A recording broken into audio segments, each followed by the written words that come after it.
جب محمد پیغمبر مکہ میں لوگوں کو سچے گیان کی باتیں بتاتے، اپنا تن من دھن، اپنا گھر بار، اپنا بزنس تجارت، اپنی بیوی بچے سب کو نقصان میں اور دنیاوی فقیری کی زندگی میں ڈال کر جب اس سچے گیان کے لیے لوگوں تک بار بار پہنچتے، لوگ انہیں مارتے، ستاتے، دکھ دیتے، انہیں مجنوں پاگل کہتے، انہیں کبھی شاعر کہتے، تو ان کے تعلق سے سچا مالک قرآن میں کہتا ہے قل اے محمد پیغمبر تم کہہ دو۔ جب قرآن میں یہ آیا کہ قل اے محمد تم کہہ دو، اس کا مطلب صاف نکلا کہ مالک ان سے کہنے کو کہہ رہا ہے۔ مطلب یہ جو باتیں ہیں محمد پیغمبر کی لکھی ہوئی نہیں ہے، محمد پیغمبر اپنے دل سے بنا کر قرآن پیش نہیں کیے ہیں جیسا کہ لوگ سمجھتے ہیں۔ یہ غلط فہمی اپنی دور کر لیں۔ یہ سچے مالک نے باتیں محمد پیغمبر کو دی اور کہا دنیا والوں تک پہنچا دو۔ قل تم کہہ دو انما انا منذر، میں تو تمہیں ڈرانے والا ہوں،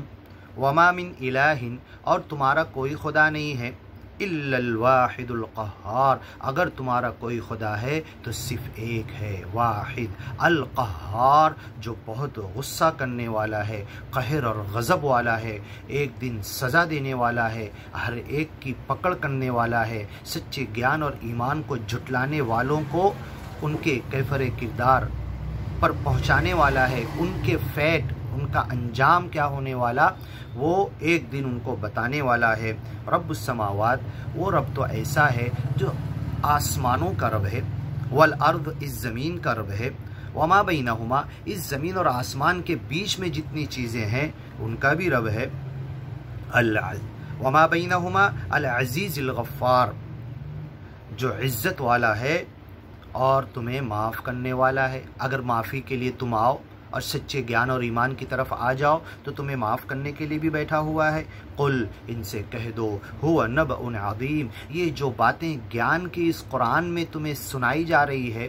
بتائی جا رہی ہے، اور نبی رسول پیغمبر ان کے ساتھی غریبی اور فقیری میں اپنا سب کچھ دنیا کا چھوڑ کر تمہارے پیچھے پہنچانے میں لگے ہوئے ہیں، تم تک کھول کھول کر یہ گیان کی باتیں بیان کر رہے ہیں، تو کہہ دو یہ سب سے بڑی خبر ہے، انتم عنہ معرضون، جس سے تم بے خبر ہو،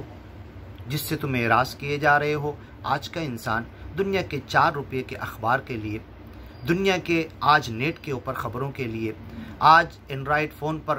دنیاوی خبروں کے لیے کتنا اتاولا ہوتا ہے، ہر وقت اپنا وقت، اپنا روپیہ، اپنا پیسہ، اپنی صلاحیت، اور ہر وقت ادھر ادھر کی خبروں کے لیے ٹچ کر کے وہ خبریں ہی نکالتے رہتا ہے، جس میں ہماری زندگی کی خبر ہے، جس میں ہماری موت کی خبر ہے، جس میں ہمارے جینے کا سامان، جینے کا راستہ بتایا گیا ہے، جس کتاب میں ہمارے مرنے کے ساتھ کیا ہوگا وہ بتایا گیا ہے، جس کتاب میں ہمارے پہلے والوں کے ساتھ کیا ہوا وہ بتایا گیا ہے، جس میں فیوچر کی باتیں بھی ہے، پریزنٹ حال میں کیا ہو رہا وہ باتیں بھی ہے، اور کیا گزر چکا پاسٹ ٹینس وہ باتیں بھی ہیں۔ ایسی بڑی خبروں کی جو کتاب ہے جسے قرآن کہا جاتا ہے، اے محمد پیغمبر ان سے کہہ دو، یہی تو میں تمہیں سنا رہا ہوں، قل تم کہہ دو، ہوا نبأ عظیم، یہ جو قرآن کی باتیں میں تمہیں سنا رہا ہوں یہ بڑی خبر ہے، سچے مالک کی طرف سے آئی ہے، سب سے بڑا، اللہ اکبر، اللہ سب سے بڑا ہے، اس سچے مالک، اس بڑے خدا، اکیلے اس کائنات کے چلانے والے رب کی طرف سے یہ باتیں آ رہی ہے۔ کہہ دو یہ سب سے بڑی خبر ہے، انتم عنہ معرضون، جس سے تم بے خبر ہو۔ وَكَأَيٍّ مِّنْ آیَةٍ فِي السَّمَاوَاتِ وَالْأَرْضِ، اس زمین اور آسمان میں کتنی ہماری نشانیاں ہیں، دن رات دیکھتے رہتے، اس سے گزرتے رہتے اور اس سے منہ موڑ لیتے، یمرون علیہا وہم عنہا معرضون، اور اس کی طرف دھیان بھی نہیں ڈالتے،